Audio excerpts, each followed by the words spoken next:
রাত ৩০টার সংবাদ রেডিও সেরাবেলা সরে দ্বারা খবর প্রচারিত হচ্ছে ট্যাগারঘাট গুতগুচি কতুবাগাত সেন্টার থেকে। সংবাদের শুরুতেই বিস্তারিত পরে শিরোনাম।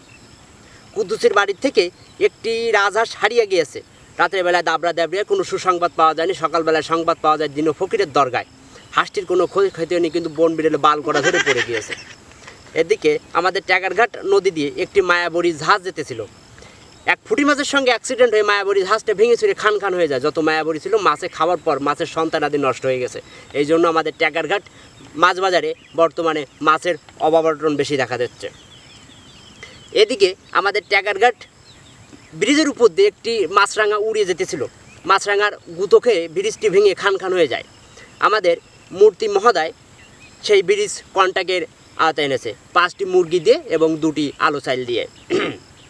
আমাদের ট্যাগারঘাট ব্রিজের তলে একটি চাউলের খনি পাওয়া গেছে। চাউলের খনিতে 3 থেকে 3.5 চাউল পাওয়া গেছে, আরও পাবো বলে আশা করা যাচ্ছে।